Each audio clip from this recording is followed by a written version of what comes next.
Hello guys, welcome to Sony online classes. आज की video में मैंने जो टॉपिक रखा है वो है फिजिकल एंथ्रोपोलॉजी का एक टॉपिक है पिथिकैंथ्रोपस। तो पिथिकैंथ्रोपस क्या है, आज इस टॉपिक पे हम डिस्कस करेंगे इस वीडियो में। पिथिकैंथ्रोपस, तो ये पिथिकैंथ्रोपस है क्या? तो सबसे पहले समझेंगे होमो इरेक्टस। तो what is the meaning of homo erectus? तो होमो इरेक्टस का मतलब होता है वो मानव जो सीधे सीधे खड़े होकर चल सकता है। तो ऐसे मानव को हम होमो इरेक्टस कहते हैं। जब लोअर पैलिथिक पीरियड में स्टेलाफिथिकस, पिथिकैंथ्रोपस, सिनेंथ्रोपस टाइप के जब मैन हुए, तो ये सब लोअर मिड पैलिथिक पीरियड के ही एग्जाम्पल है। होमो इरेक्टस स्टेलाफिथिकस झुककर चलते थे, और जो होमो इरेक्टस में जो मानव थे उसे दो पार्ट में डिवाइड किया गया। एक है पिथिकैंथ्रोपस और दूसरा है सिनेंथ्रोपस। ये दोनों मानव ये सीधे खड़े होकर चल पाते थे। क्यों? क्योंकि इनके पास फीमर था जिसमें लीनियर स्पेरा था। आज हम सीधे खड़े होकर क्यों चल पाते? इसके पीछे रीज़न ये है कि हमारे फीमर बोन में लीनियर स्पेरा है। विदाउट लीनियर स्पेरा हम सीधे खड़े होकर इरेक्ट पोस्चर में हम चल नहीं सकते हैं।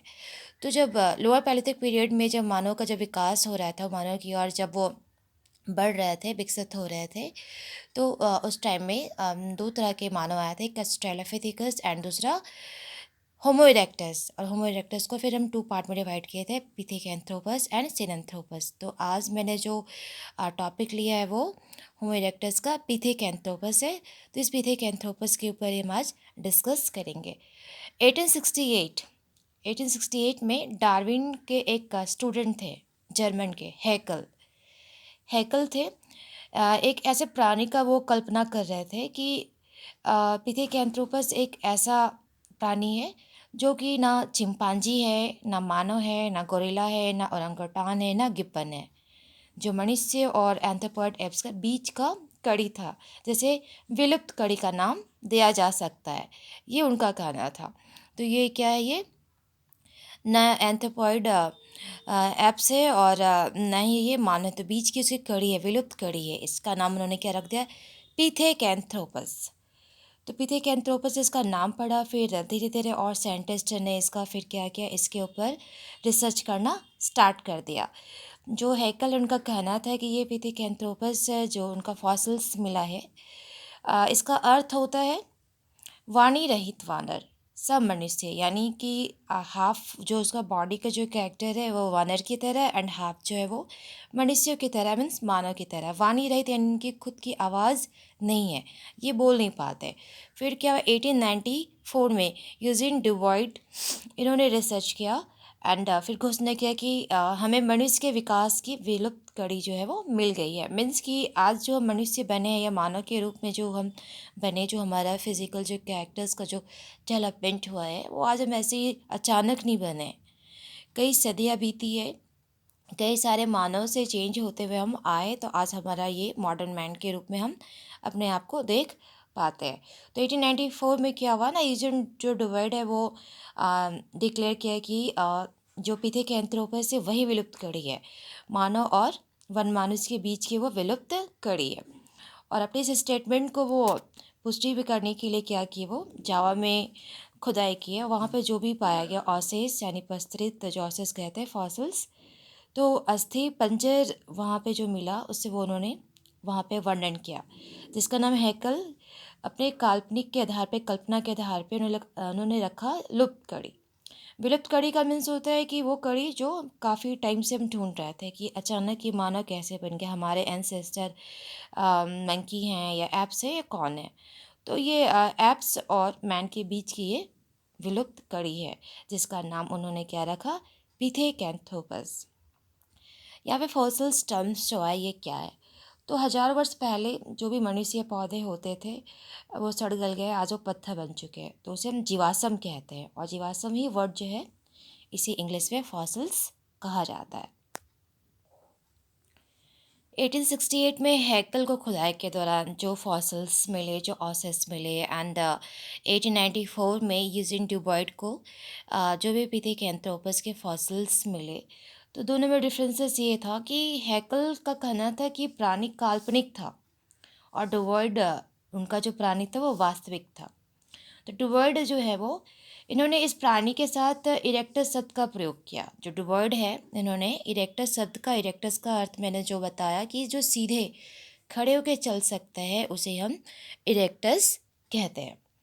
यह इसलिए क्योंकि डुबर्ड का कहना था कि यह प्राणी जिसका उन्होंने मतलब रिसर्च किया था, अनुसंधान किया था, वह दो पैर पर चलकर खड़े हो सकते थे और चल सकता था, क्योंकि वो होमो इरेक्टस के अंडर अंडर में आता है। जो इरेक्टस होते हैं वो इरेक्ट पोस्चर वाले होते हैं, ये उनका कहना था। और जो भी उन्हें सेंट्रल जावा के ट्रियन एरिया से जो भी फॉसल्स जो भी मिला था, तो सब प्लेस्टोसिन पीरियड का था। जो पीरियड जो था, ये जो पिथिकेंथ्रोपस ये किस पीरियड के थे? ये तो प्लेस्टोसिन पीरियड के थे।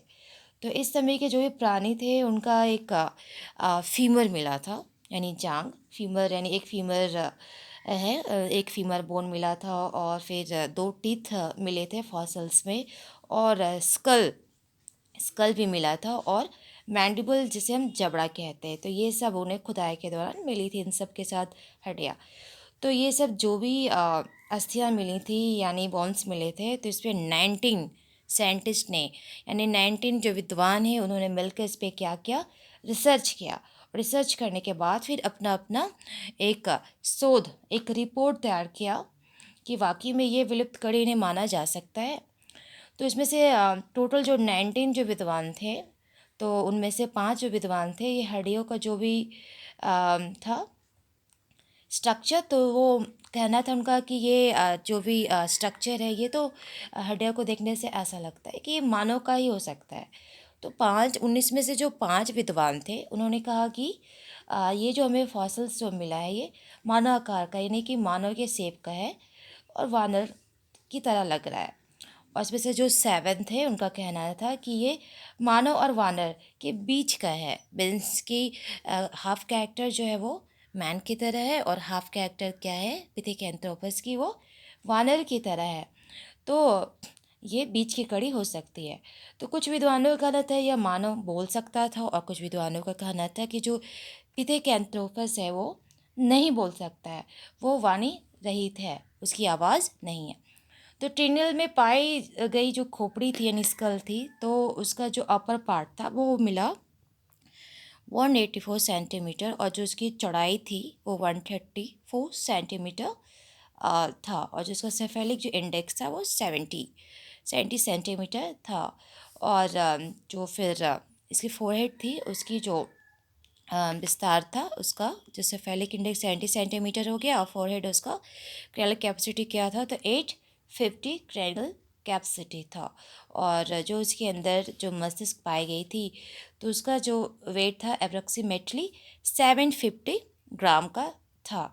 तो ये सारी चीज़ पाया गया, जिसके कारण कुछ विद्वानों का कहना था कि ये वानर की तरह दिखते हैं, तो कुछ विद्वानों का कहना था ये मानव की तरह दिखते हैं, एंड कुछ का कहना था वानर और मानव के बीच की ये विलुप्त कड़ी है। और इसके बाद क्या हुआ कि उसमें से मध्य जो शिखर नहीं था, जैसा कि गोरिल्ला और चिंपांजी में पाया जाता है। तो डुबर्ड का कहना था कि पिथेकैंथ्रोपस का जो ये फोरहेड है वो गिब्बन से बहुत मिलते जुलती है। और पिथेकैंथ्रोपस के वैज्ञानिकों ने क्या कहा कि डुबर्ड और मुनरेल मैक रीगल जैसे जो वैज्ञानिक थे, वाइनॉट भी थे, तो इन सबों ने अपना अपना अपना अनुमान लगाया और फिर प्रकाशित किया कि हाँ, ये 20 वर्ष पहले जो मिलर जो साइंटिस्ट थे, विद्वान थे, उन्होंने बताया था कि 15 प्रकार के पिथेकैंथ्रोपस की मानव विकास में स्थिति पर पाए जाते हैं। तो सबका अपना अपना कॉन्सेप्ट था। बहुत सारे विद्वानों ने इस पर रिसर्च किया, और फिर उसके बाद पाया कि हाँ, 3 तरह के पिथेकैंथ्रोपस पाए जाते हैं। और 15 प्रकार के विचार को सभी वैज्ञानिकों ने मिलकर अपना अपना मत रखा, और 3 मत पे पहुँचे कि जो भी हमें फॉसल्स मिला है और उस पे जो भी हम रिसर्च किए हैं, उससे ये पता चलता है कि 3 टाइप्स के इम्पॉर्टेंट जो फैक्ट है वो आता है। पहला ये कि कुछ साइंटिस्ट ने कहा कि ये पिथिकेंथ्रोपस जो ये वानर है यानी बंदर है, मनमानुष्य यानी एप्स है। एंड कुछ लोगों का कहना था कि नहीं, ये मनुष्य जैसा दिखता है तो ये मनुष्य है। एंड उस वजह से फिर बाकी जो साइंटिस्ट यानी विद्वान जो बच गए थे, तो उन्होंने कहा कि जो ये पिथेकैंथ्रोपस जो है वो बीच की कड़ी है, यानी वानर और मानव के बीच का ये विलुप्त कड़ी है। इसलिए इनका हाफ जो कैरेक्टर है वो मानव की तरह है और हाफ कैरेक्टर क्या है वो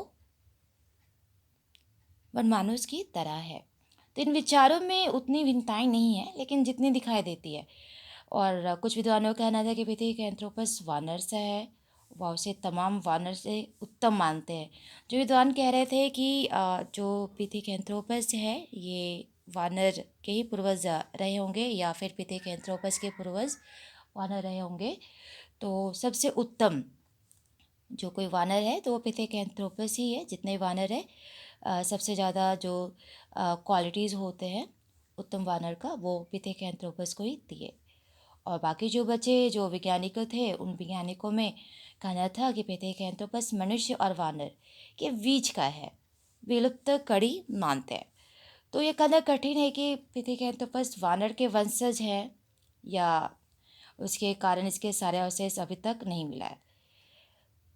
तो कुछ यहाँ अभी भी लोग क्रिटिसाइज़ कर रहे हैं, अभी भी अपना अपना मत तो दे दिया है, लेकिन अभी भी कहना है कि पूरी तरह से वानर का अवशेष नहीं पाया गया पिथेकैंथ्रोपस में। तो ये कहना बड़ा मुश्किल है कि पिथेकैंथ्रोपस वो वानर के वंशज थे।